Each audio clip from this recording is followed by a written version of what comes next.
So repressed homosexuality is a gigantic part of why individuals behave as control freaks. Okay? They can't deal with who they are. They want to keep all of this desire and emotion pent up.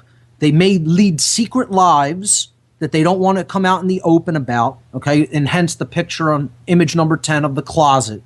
Okay? The traditional closeted homosexual, okay, that's in the closet because they're in fear. This is all fear-based mentality, in case you haven't put that together as well, okay? So an individual like that has to be in fear to act the way that they do. And then what's the next stage after fear?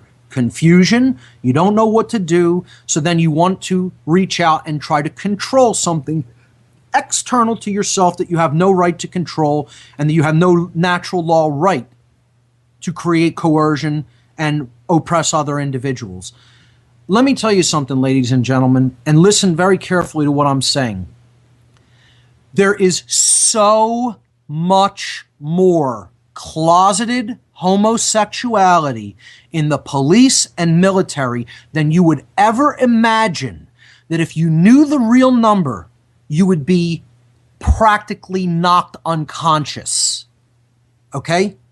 Let me tell you that for certain. If you even came close to cognizing the amount of repressed homosexuality that exists in the military and in the police, you would not even believe the figure.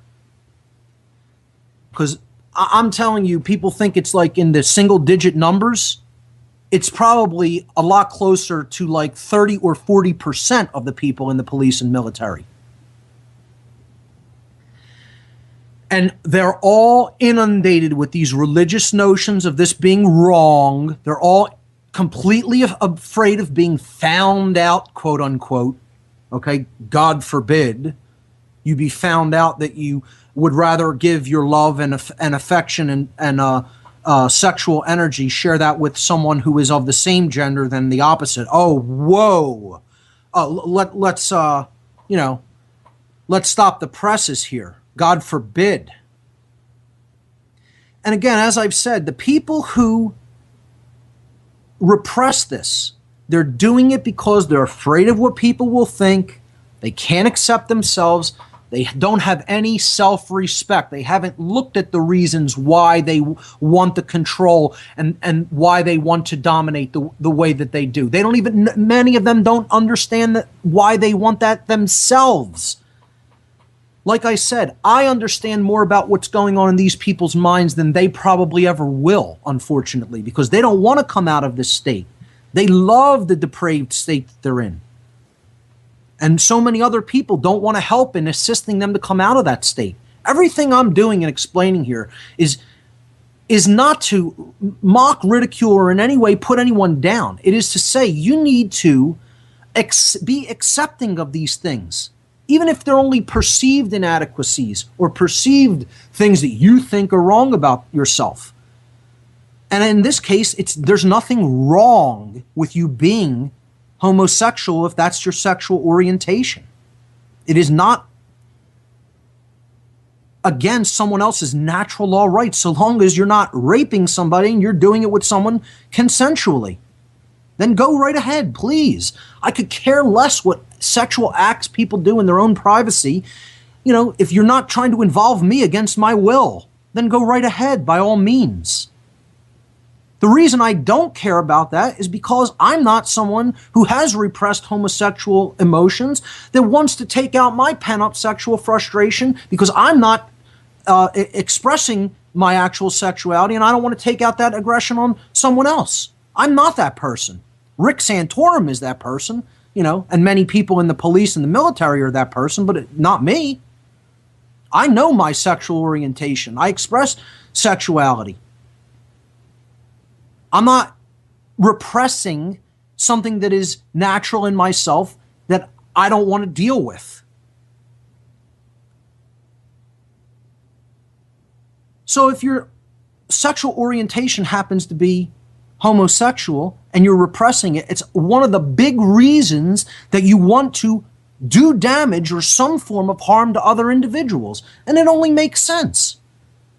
You're depriving yourself of something that you shouldn't deprive yourself of because of ridiculous notions that are antiquated and totally based on religious dogma. And this is, it's not even, I would say it's 19th century. It's not even 19th century. This is Dark Ages stuff. Okay, folks, this is Dark Ages. When are we going to get past this stuff? And when are people who shouldn't have anything to do with someone else's private sexual life or orientation going to get out of their business? No, because they want to have control. They want to make themselves feel better about themselves being a closeted homosexual. And also they fall for this, all the other people talking about this somehow being wrong, fall for this divide and conquer strategy. You fell for it. You got played. You got divided and conquered. Okay? You don't really understand what's going on in the world. You don't really understand the chess moves that are being made against you because you're, quite frankly, not psychologically sophisticated enough to even understand those chess maneuvers. You're not psychologically sophisticated enough as a human being. Your intellectual and intuitive acumen is not developed enough, quite frankly. If that's still your mindset. If you're still worried about race and you're still worried about religious orientation, you're still worried about sexual orientation and class and gender and all this other crap that only serves to divide and conquer people, you got played. You got played right into a corner and it's checkmate.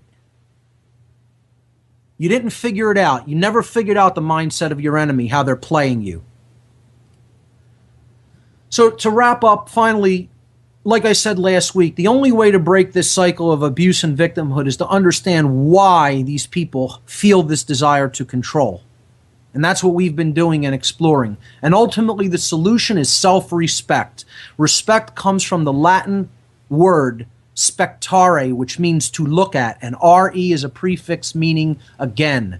So you need to take another look at yourself, to look within, to really deal with the real self, the true self that lies beneath the facade and all the masks that you're putting up and all the closets that you're hiding in. You need to, closets are for clothes, as they say. Keep your clothes in your closet. Be who you are, as long as you're not hurting someone else. Take another look at yourself and develop real respect, because that's the only way you can ever truly respect someone else.